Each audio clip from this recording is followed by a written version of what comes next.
Hey, how y'all coming, man? It's Dracs, man. This bitch of 478 TV. Locked in. First interview. Alright, so man, we got Dracs in 478 TV, man. We are here in the Nap, man, Minnesota, man.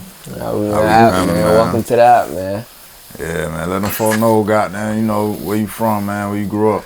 Shit, for real, for real. I grew up in Hopkins, Minnesota, for real, for real. And then shit, I started moving and shit. That's why I grew up though. I'm from Minnesota though. Alright.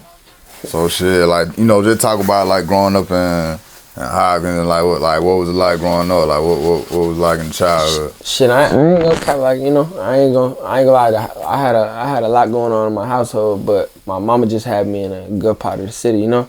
So shit, growing up was fun though. I was a little nigga, you know, having fun, doing little shit, playing football, playing basketball outside, getting in fights, you know, shit, just having fun, you know. Yeah. But then, as I started to get older, like once I moved and shit, I got into another community. Shit just start, you know, like start rolling. I started bumping into new people, you know, getting to this and that, and shit. That's where I'm at now. But, so you grew up like in a one-parent home, or you grew up with both So my pops was locked up. He was locked up since before I was born. He was locked up. He got my mama pregnant. Yeah. And then he did 10 years, so he got out when I was 9, like 9, damn near turning 10. Like he got out like a couple months for my birthday before I turned 9. And boom, yeah, he did 10 years. And shit, it was me and my mama though. It was, you know, my mama, she was working. She was working. Shout out my OG, she was working for real. Like she had to provide for me a lot. It was just her, you know. One bedroom apartment. Sometimes we living with people. Sometimes it's me, my grandma, my auntie, her, you know, like, it's not like I was bouncing from crib to crib though, but, you know, it was, she had to work, you know, but she made it happen though, you know, she did what she could do. I ain't never went a day, you know, hungry, I ain't never went without no roof over my head, no clothes on my back, you know. She made it happen, so. But she was working though, man. My mama was working in the hospital. She still working in the hospital, you know. She a hard worker, you know. You got any siblings? Yeah, I had when my pops came home, he got my mom pregnant again. I got a little brother. We 10 years apart, so I'm 20 right now, so he 10. Okay. Yeah, it just, but shit, like I said, it was just me. So when my pops got out, you know, he was getting his son right. You know, it was 10 years away from me, so it's like there was a lot of connecting had to get going on. But I was young though. But I think that you need your father, like, at a young age in your life, you know? Because I was getting raised by just, like, females pretty much, you know? But I had my uncles and shit, though. So I had a lot of different father figures in my life. Like, my cousin, Pops is my father figure. Like, I had a lot of different. But ain't nothing like a father in your crib, though, you know? So it's like, sure. So, like, but my mama always had me, I wasn't, like, under her. I was mama's boy, but I'll be cool with spending the night out, cool with being outside, cool with being a boy, you know, being tough. I wasn't on no soft girly, you know, because I'm getting raised by a female, but I was, you know, I was doing my thing, shit. But my pops came home, you know, we locked in, and shit, we locked in right now, for real. Shit, he doing his thing. I appreciate my pops, you know, because, you know, a lot of shit be going on with people, you know, their life when it comes to their parents, shit, so I appreciate that. I'm grateful. Fair. So like growing up, like who was Drake like before the music? You know what I'm saying? Drake before the music, shit. I was hooping, man. I was hooping. I was hooping my ass off, man. I was locked in like a motherfucker. I thought I was on some NBA shit, man. You know, you know them dreams. High school, everyone thought they were Shit. I ain't gonna lie. I ain't gonna lie. I hooped all the way to like senior year, junior year, but I was still outside in the streets, you know? I was still, like that, I feel like that's a big reason why I ain't go hoop for real, like take it serious my junior and senior year, because I was so distracted in the streets, you know? Like I was 10 toes to 10 that I was in this shit all day, every day. That's all I was on. My mind, that's all I was on. You know, but, and shit, I was a cool nigga though. I'm always been me though. The streets ain't nothing changed. I ain't no fake tough nigga. I ain't no, you know, I'm still a funny, goofy nigga. If you around me, you know me. Yeah, on the internet, y'all see me. You know, this the music shit. This what y'all see I put out. But if you know me, you be around me, I'm a funny, cool nigga, bro. I don't be on none of that other shit for real. But, you know, motherfucker play, you ain't gonna learn, you know? But I'm not looking, I don't be tripping, bro. I don't do no arguing with niggas. I ain't doing too much talking with niggas. I'm not doing no back and forth posting, no rap beef, none of that. That's not how I live. That's not me. So like growing up, like in that basketball scene, like what was some of your best moments, like, you know what I'm saying, people you done played against and like, you know what I'm saying, your career highs and stuff like that? Shit. I can say my cause I'm the third, so it's my pops and his pops, you feel me? So I ain't gonna lie, my grandpa came to one of my games towards the end of my like basketball era type shit. He came to one of my games, shit, that was a highlight and shit, I ain't gonna lie, I just really like that shit. I was traveling and shit a lot, you know, I was just having fun with this shit. I was having fun. Basketball, that was a big part of me. I thought that's what I was gonna be on, but as you get older, you start meeting new people and shit start happening, you know? You get in different environments. So like, tell me about your earliest like music memory growing up, and like.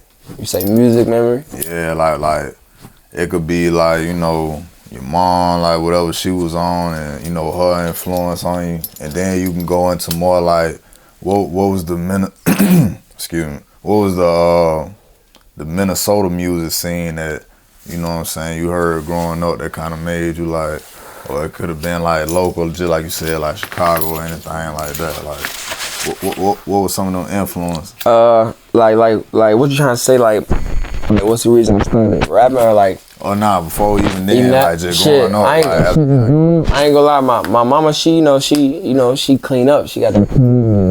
I was hearing a lot of that. I don't know. I always liked the music. I was the type of kid like have headphones in and bang music, you know. Before a game, after a game, in the car, walking at the school bus stop, all type of shit. In the hallways, in class, like I just love music. I like music. I don't know, but I ain't gonna lie. I never thought I'd be rapping. I never thought I never even thought I even be in a position to be in a rap scene or even. But I should have knew though, because like I said, growing up, I was always doing little shit like performing fake way, like put whatever song that's hot that I'm liking at the time.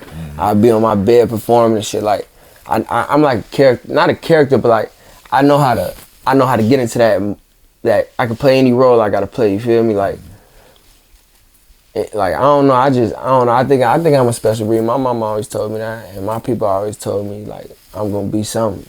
I just never knew what it was. Like I said, I thought it was that basketball shit, but my mama and them, my people, even like my uncle before he passed, like everybody always, you know, seen something in me, you know, because I was just so confident. I got a lot of confidence, you know, like I ain't afraid to do anything, anywhere, anytime. I speak up anytime to who, if I feel something wrong, I'm gonna say something, you know. Right. Anything I do, I'm gonna have confidence like I've been doing it. You feel me? When I jumped in this rap shit, I came in this shit like I've been rapping. Right. I ain't know shit about no rap. You feel me? Well, like growing up, what was it like a music scene in Minnesota? I wasn't really focused on it. I can't say it was. We still really don't got no music scene. Like, we got a couple of rappers that, you know, they did their thing, but I feel like we don't got nobody that's really through that door, you know? Yeah. Like, that's still popping crazy, you know? Like, I can't say I ain't know no Minnesota rappers when I was little. Like, I started hearing about Minnesota rappers when I got in high school type shit, 8th grade, 7th grade, for real. But really started hearing them when I was in, like, 9th grade. Okay. I feel when I got into high school. So that's why I wouldn't have no influence from the city. I wouldn't. I ain't gonna lie, I wouldn't. Fair. So what was, like, your introduction to music? Like, how'd you end up getting into music? Shit. I was managing. I had like 3 artists I was managing. Shout out Nario, shout out Kathy, shout out Main Brother. I was managing them and shit, and shit. Like I said, I didn't think I was ever gonna rap because we already had a lot of people rapping, and I ain't really even had a feel for it. I ain't even like how it sounded. Like I get on some shit with them sometimes, you know, some play shit. None, I never drop or nothing, but I ain't never really liked this shit. But sometimes they tell me that shit hot, you know. Yeah. I be like, no, that shit, leave that up to y'all. But I was so locked in with this shit. I knew when I started managing, I wanted to be in the scene of the rap. But like, what made you do that? Like, what made you like get into the So management? shit, my little brother Nario, that's his blood cousin shit. Yeah, that's Lil Cuz. Shout out Lil Bro, but yeah, Lil Cuz did a lot, man. He like I'm finna tell you. So shit, he was like 13 at the time. We walked into bro basement. My bad, nigga. It's way back with bro. It's like 2-3 cribs ago. You feel me? We walked to bro basement. Lil bro bad as hell. You feel me? Lil bro rolling up weed. I'm not even smoking it. Like I wasn't even smoking for real at the time. He rolling up weed. I'm like, what the fuck? And don't nobody in the crib, in his crib, even smoke something. This little nigga bad as hell. Boom. Then the second time I hear or see something about him, he posted a song on Snapchat, a Triller. I said, what the fuck? This little nigga know how to rap. Yeah. I'm like, ain't this little bit da-da-da? He like 14 at the time. Boom. We get with him. We get with him, bro. And my other homie, Bali, shout out Bali. We told his ass like, we finna lock you in. You finna shoot your first video. We started a whole label, Traumatized Music, Traumatized Records. We started that. Shout out Ron. Traumatized, my cousin clothing brand. That's what we rocking. That's the hottest shit in the city too. Y'all gonna see all that shit when y'all see my page. But yeah, we told him like, shit, we finna lock you in. Boom, boom, boom. Shot the first vid, him and Main Brother. And shit, from there, they hit 100K, you feel me, on their first vid, you know? So it's like, from there, I'm like, damn, but that bitch did 30K in 4 days. So I said, shit, it was 10K in 4 days. It was 10 on their first vid, mind you. They ain't never even dropped shit. Nobody even know they really rap for real. They weren't nobody's for real. They was just, you know, like, we knew them, like, you know, the streets knew them, but they weren't, you know, nobody for real. None of us was, we was young niggas, you know? But that shit dropped, man. That shit took off from there. We just kept investing. We were so consistent. We was dropping a lot. We was doing a lot. Everything we was doing was music. That's all I cared about. I like this shit because it was like, damn, this shit we doing right here could change everything, you know? Change how my mama live, how my kids live, generation, how they kids live, change how all my brothers and all my people live, you know, change how I live, you feel me? Shit could get serious, and I knew the position I was playing was good because don't nobody really do, at my age, was on no management shit. Everybody want to rap. I ain't care about rapping. It was too many rappers, you know? So I'm like, I ain't finna try to jump at Bro Shine, and I already got 3 artists. I really only had 2 at the time, just him and Nario and Brother, but I was like, shit, why would I go jump in a lane, and we all can get some money, everybody play their own role. I manage, y'all rap. Shit, you know, we're gonna find a cameraman, you know, start making the team, you feel me? That's what we started doing. But then Lil Bro got locked up, you feel me? Bro got locked up, and it was like, damn. But he was a big part of, you know, the views and the good music, you feel me? They both played 50-50 part. It was a cold duo, so I'm like, damn, Lil Bro locked up, we gotta go harder, so everything was just on Nario. He put it all on his back. And then K3 came around. Feel me? Let me see a lot of K3 came around, locked in with him, and shit, that's just what it was. And it's just what it was, and boom, I got locked up. So I get locked up. For some reason, whatever I had going on in my head, I'm like, fuck it, let me just start writing some music. Cause that's all I was doing before I got locked up was music shit, you feel me? So I was just trying to, you know, go past my days with music, you know, I'm doing little shit, but I'm really writing a lot of music. Like I wrote like 57 songs in there. You feel me? And I still ain't used none of them bitches. A lot of them bitches, like, it was a lot of pain shit, like just a lot of like my life, and just I feel like that's some shit I do when I get on, you feel me? Because people know me more, they understand where I come from or why I'm saying what I'm saying. So boom, I get out and shit, I like I'm telling Bro before I get out though, I'm like, I'm finna start rapping. I'm even telling everybody in there, I'm rapping the niggas in there. They saying that shit hot, you feel me? they fucking with that shit. So it's making me even say, fuck it, let me just do this shit, you know? I get out, I drop. Shit, it was up from there. I've been going up, shit. Getting a lot of attention. I feel like I'm doing what I'm doing everything right. I think I just gotta go way harder though. I gotta go way harder. You ain't gotta talk about your case, but you know what did you end up getting locked up for?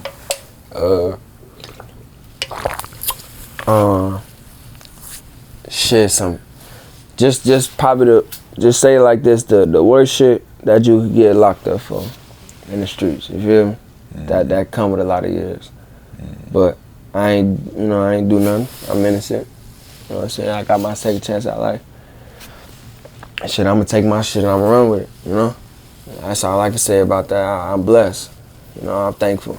My mama was hurt in them courtrooms, you know? Every time I talk to her on the phone, she shedding tears, you know?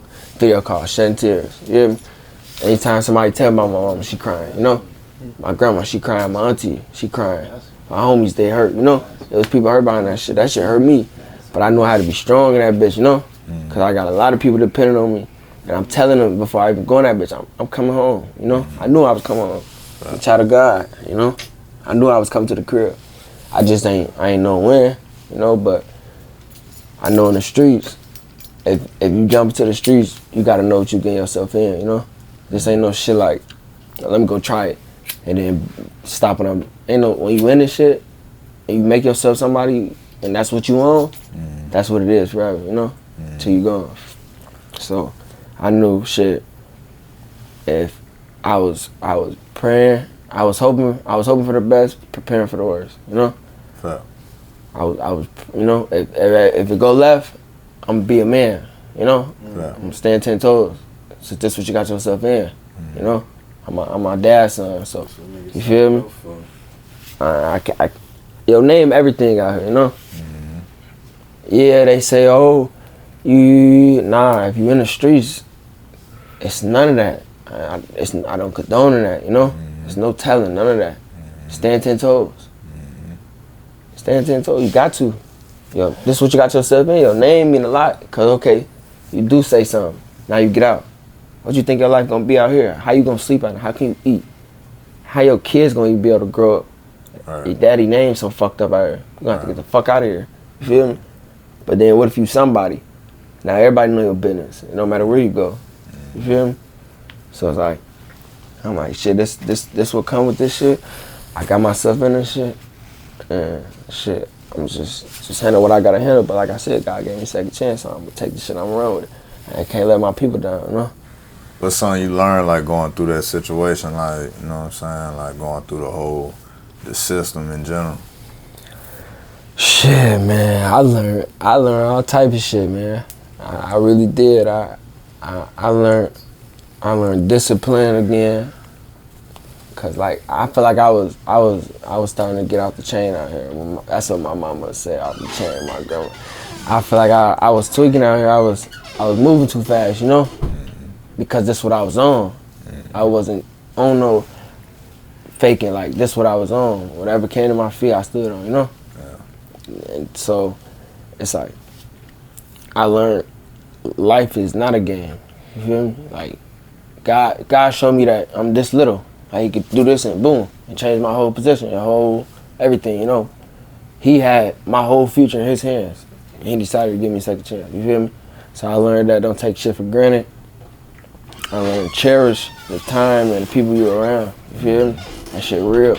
I was far away from I was in the city, but I felt like I was really not with my people, you feel me? Because the jail downtown, the county downtown, so I'm around, but I it's like, I feel like jail is like close thing to death, you feel me?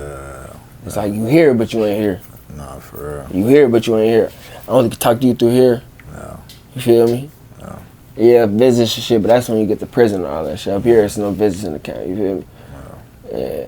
Even to get on a visit list, it take 30 days. It's all type of shit, you feel me? So like, I knew damn, I could be sitting in this county for 2-3 years, a year and a half fighting this case and not see my, and not see my people, I'm high as hell, and not see my people, you feel me? So like, I forgot your question. I'm just talking. Yeah, But nah, you flowing, bro. That's for all sure. good. I often say though, like, what's some of the crazy things like you seen in the jail? 'Cause I know like where I'm from, like, you know, it's a bunch of rides. In the jail where I'm I ain't gonna lie. from, Like it's a little bit more calmer up here in the jail, county wise. Like, I can't speak for prison. I ain't been in up here. I ain't. But in the county wise, you know, it's like it's fighting shit. Like if you in the streets, you gonna fight. Even if you're not in the streets, if a motherfucker play with you in that bitch, you gotta stand on business. Like the streets lead to the jails. You feel me? It's no difference. It's still business gotta be handled. You know. It don't. If once you in this shit, you in this shit. No matter where you, like I said, no matter where you go. You feel me? So it was like I seen some little shit. I ain't really seen. I seen it was this one nigga. He came out the room tweaking, screaming, top deck like he was from jumping shit, tweaking. Ah! Boom! They go up there. They grab his ass up. Boom! I seen an old nigga. We come out for a roll call. Roll call. We come out for roll call early morning. You gotta get up and get locked in shit all day. We come out. Oh man, they got him on the second floor. Like he ain't 78 years old, 68 years old, and this bitch old as hell. The fuck y'all got him at the top? He supposed to be at the bottom. Damn near in the back where the wheelchair room at. What the fuck is you doing? Got him, he on the second floor, he come out. Cause in that bitch, I ain't gonna lie, motherfucker get high in that bitch.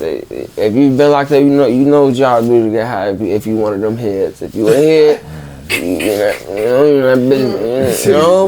bitch Tony, that bitch Tony Montana, that bitch, you know? You trying to get high. You off that some box and all that, you know? You getting off them drugs, and so he come out. I think he was high. They try to say his blood pressure shot low, man. This why I knew all that shit wasn't blood pressure low, all that.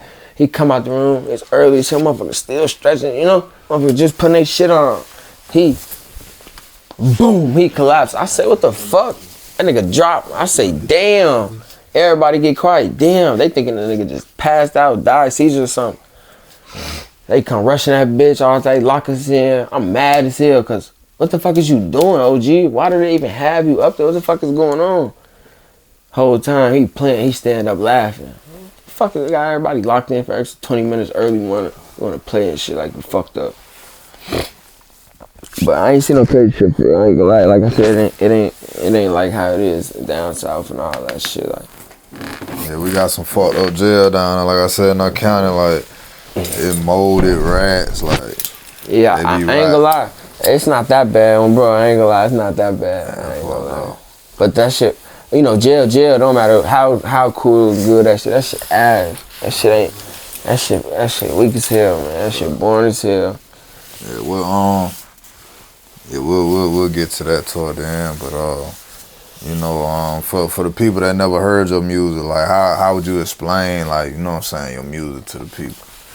Shit, I say my shit right now. I feel like in the future with what I got in store, I feel like I'm gonna switch everything up. Like the drills what I'm putting out, yeah, cause this what y'all wanna hear.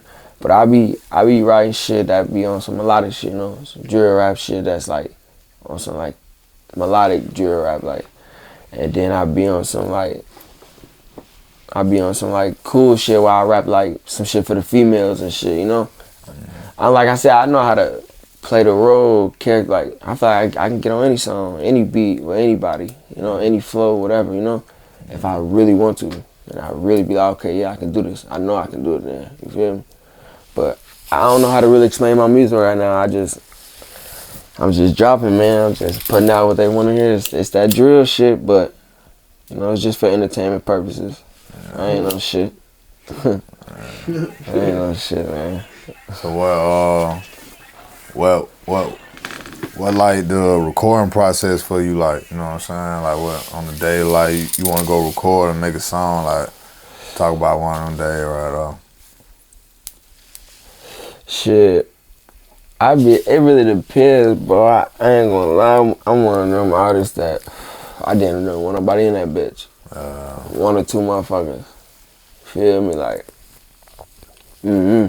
But once I get in that mode, it's a go. I damn near gotta write my shit at first, just for that first song, cause I get in that bitch and I be forgetting shit. Like my brain go blank. Like I said, I just started rapping. It's only been a year and a half. You feel me? So I'm still all new to this shit. Like really new to this shit. I was on BandLab for half my whole. You feel me? I started going to the studio really this November for real. That just passed in 2024. Yeah. Right? Yeah, 2024, bro. Yeah, 2020, like, yeah, that's when I really started going to the studio. So it's only been a couple months of me in the studio. I was on BandLab going crazy. Like, half my shit on YouTube, all BandLab. So, but when I get in that bitch, I feel like when I was on BandLab, it's just me in my little, space where I'm at in the closet or whatever. And I'm tweaking at a bitch because it's just me. Like, I'm really tweaking it.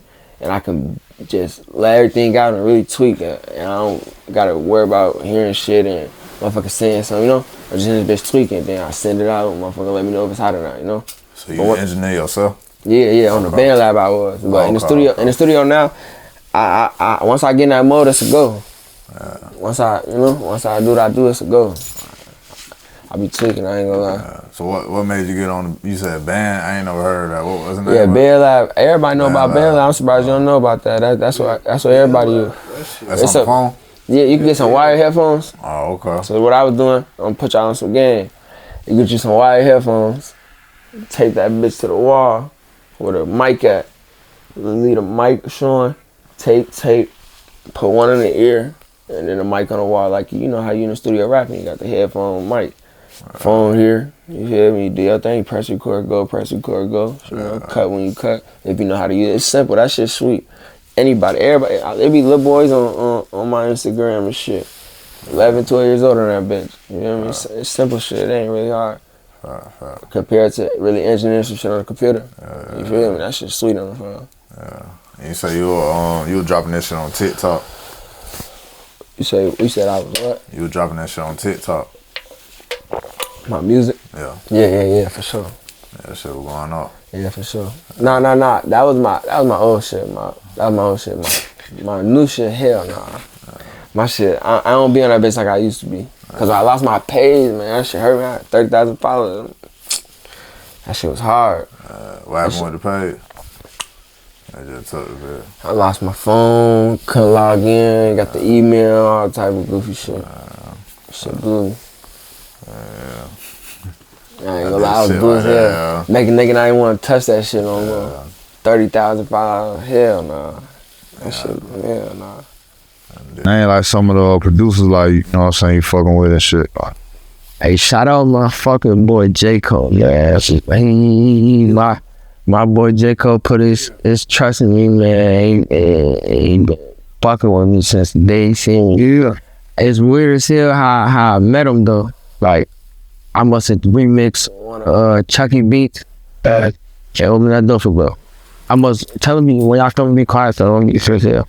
But I had remixed Chucky beat. It was I think it was that King Tut Part 2. It was the Chucky beat. I had remixed that bitch though. I dropped that bitch, but when I met him, it was 2 months after I dropped that bitch. He must have seen it on YouTube as his beat. He texted me. Nah, he ain't texting me. He mentioned me on the story. Whatever. Wow, you made this beat. You raw as hell. Da. Locked in for that day, and I was like last year. And this is when I first got out. So I feel like when I got out, I wasn't really as good as I was. But people were saying I was good for just starting to rap. You feel me? But I didn't feel like I was where I'm at now. And I still don't. I don't be liking my music now. I'll make something where I won't even play that shit, bro. But I'll get into it after I be like, nah, it's not. You feel me? Like, I don't know. I don't be fucking with my shit. But people be fucking with it though. You feel me? People be fucking with it though. But wait, what you ask? Oh yeah, producer J. Cole. Shout out Two Poles. Shout out my boy Midas. Shout out Lo. Who else, man?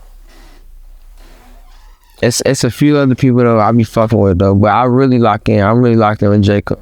I just start fucking with Two Poles. He cool. I fuck with bro.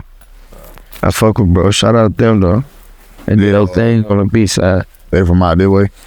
Nah, a lot of them from the rack. Yeah. It's not. Nah. Yeah, my boy Midas over here. A lot of people know about him. So what would you say like be like your favorite song, like, you know what I'm saying, you got right now? About me, shit. You see, I'd say like, I got this song called Crush Time I'm finna drop. I feel like I was talking just real shit. I was talking about life shit instead of the drill. If you will. I'm gonna drop that. It's gonna drop. I shot a video on 2 snippet. I'm finna drop a video. I'm gonna drop a couple videos. Like 3-4 videos. I'm finna get back in low. I just been slacking, man. Right? You know, life be going on, shit be happening. You know. So you say you got the album coming. Yeah. I'm gonna drop an album like end of December, middle of December probably. I dropped the EP though, like 7-8 songs. But I'm gonna drop an album though. Probably I'm gonna do like. Yeah. Do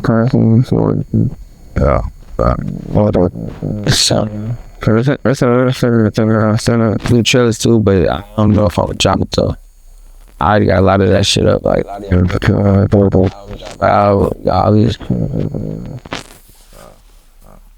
Well, what's like your you know what I'm saying, your favorite like show experience, you know what I'm saying, like crazy show experience? They say who? Like your favorite show experience. Show? Like me? Yeah. Shit. We opened up for Rugs at that banquet. I ain't gonna lie, it was a lot of love. A lot of my people showed out, you know, people that I didn't know popped up, you know? You know what I'm saying? We rocked that bitch out. If you was there, you know, we rocked that bitch out. We had a ball in that bitch. But we had a ball in that bitch. Bro, all my people was there, you know? What's something like, you know what I'm saying, the reaction like you get,